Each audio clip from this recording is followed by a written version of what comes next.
নমস্কার বন্ধুরা, আজ আমরা একটা খুব জনপ্রিয় টপিক নিয়ে আলোচনা করতে চলেছি।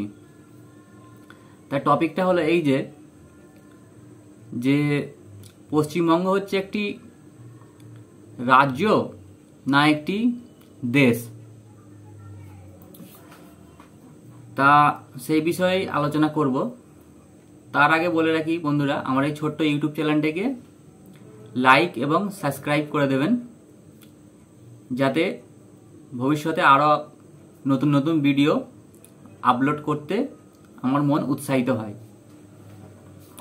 তো চলুন বন্ধুরা, আজ টপিকটা শুরু করা যাক। পশ্চিমবঙ্গ কি আদৌ একটি রাষ্ট্র?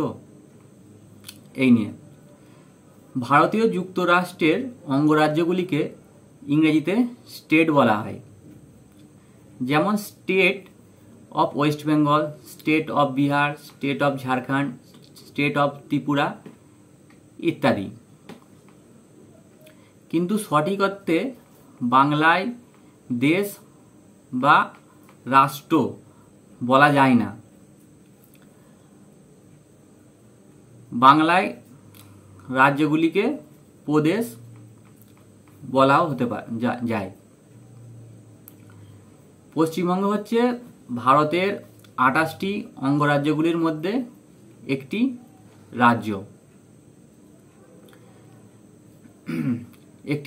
একটি রাষ্ট্রের মতো বা একটা দেশের মতো পশ্চিমবঙ্গকে আপাত দৃষ্টিতে দেখলে মনে হবে আপনার এটি একটি দেশ। কেননা একটি দেশ হতে গেলে যেমন একটি দেশে তার জনসংখ্যার প্রয়োজন, নির্দিষ্ট ভূখণ্ডের প্রয়োজন, এবং সেই দেশটা চালানোর জন্য একটি সরকারের প্রয়োজন।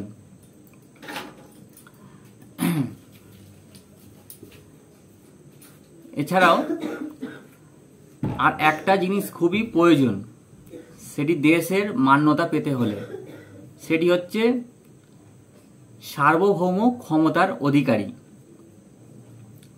মানে একটা ভূখণ্ড বলতে একটা কোনো বড় আয়তনের সীমানাকে বোঝায়। দেশ হতে গেলে সেটার সবথেকে মূল যেটা প্রয়োজন, সেটা হচ্ছে সার্বভৌম ক্ষমতার অধিকার হতে হবে সেই রাষ্ট্রকে, সেই দেশকে। না হলে কিন্তু কোনো একটা ভূখণ্ড বা কোনো একটা সীমানা গঠিত দেশ বা রাজ্য দেশ হিসাবে পরিচিত হয় না। এই সার্বভৌম ক্ষমতার অধিকার হলো এমনই একটি ক্ষমতা যেটা একটা দেশের প্রাণ শক্তি বলতে পারেন। সার্বভৌম ক্ষমতা ছাড়া কোনোদিনই একটা রাষ্ট্র অন্য রাষ্ট্রের সঙ্গে বৈদ্যুতিক চুক্তি সম্পূর্ণ করতে পারে না, কোনো সন্ধি করতে পারে না, কোনো ধরুন ইউএনও বা ন্যাটো, G4 এর মতো বড় বড় সংগঠনগুলিতে সদস্যপদ লাভ করতে পারে না।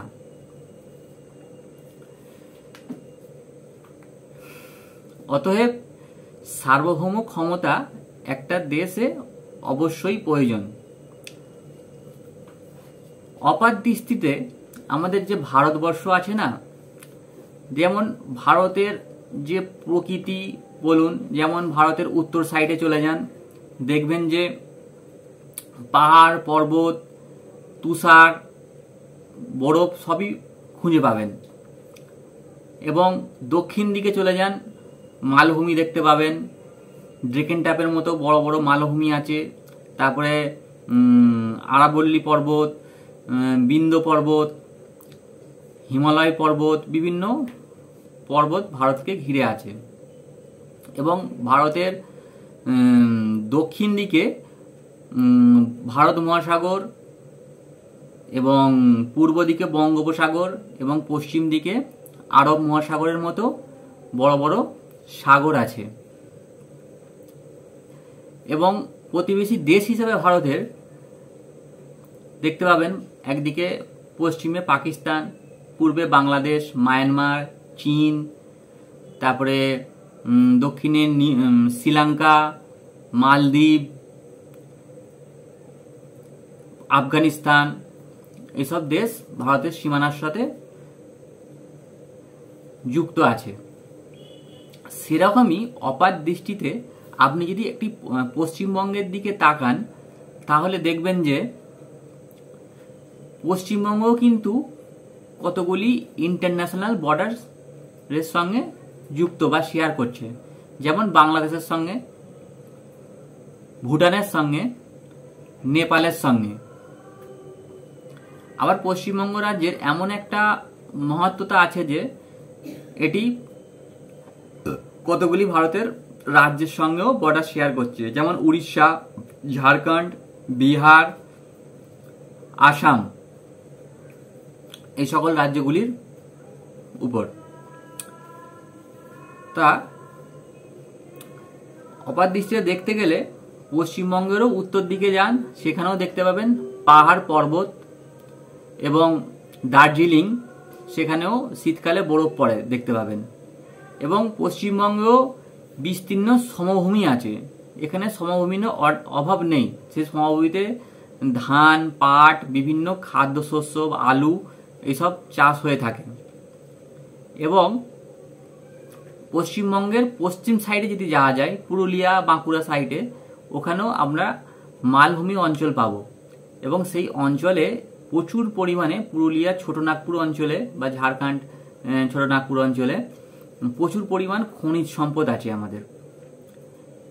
এবং আসানসোল, রানীগঞ্জ, এইসব এলাকাতেও প্রচুর পরিমাণে খনিজ সম্পদ পাই আমরা। সেই কারণে দুর্গাপুরের মতো এরিয়াতে লৌহ শিল্প গড়ে উঠেছে। তারপরে আসানসোলে কয়লা খনি আছে আমাদের পশ্চিমবঙ্গে। এবং যদি দক্ষিণ সাইডে যান, সেখানে আপনি দেখতে পাবেন যে বঙ্গোপসাগর আছে। সেই বঙ্গোপসাগরে পশ্চিমবঙ্গে দুটো বড় বড় এও দেখতে পাবেন আপনি বন্দর। একটা হচ্ছে কলকাতা বন্দর এবং আরেকটি হচ্ছে হলদিয়া বন্দর। এই দুটি বন্দরের মাধ্যমে আমাদের জাহাজ থেকে মাল সরবরাহ করতে সুবিধা হয়, বিদেশে বা দেশে আমদানি রপ্তানি করতে।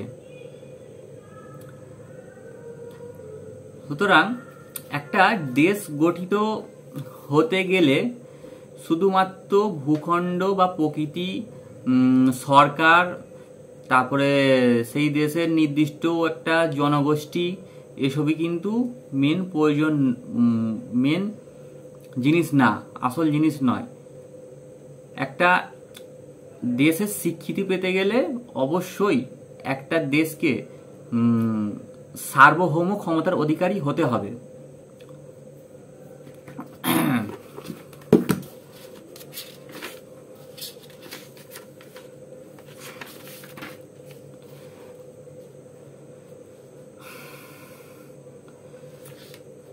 সার্বভৌম ক্ষমতা হচ্ছে, ধরুন, এমনই একটা ক্ষমতা যেটা রাষ্ট্রের তো প্রাণশক্তি অবশ্যই। যেমন ভারতবর্ষ 1947 সালের আগে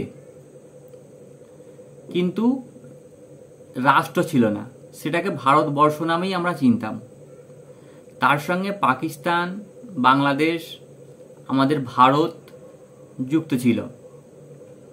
কিন্তু যখন 1947 সালে 15ই আগস্ট ভারত স্বাধীনতা লাভ করে, সেই দিন থেকেই কিন্তু ভারত অটোমেটিক্যালি সার্বভৌম ক্ষমতার অধিকারী লাভ করে। সেই ক্ষমতার জোরেই আমরা আজ পৃথিবীর বড় বড় কান্ট্রির সঙ্গে সম্পর্ক স্থাপন করি। বৈদেশিক মুদ্রা লেনদেন, কোনো সামরিক চুক্তি, আমাদের কোনো, যেমন ধরুন একটা রাজ্য কিন্তু একটা আমাদের পশ্চিমবঙ্গের কথাই ধরুন, সোজা আমেরিকার সঙ্গে চুক্তি করে বা ডিল করে অস্ত্রশস্ত্র কিন্তু কিনতে পারে না, তার অত ক্ষমতা নেই।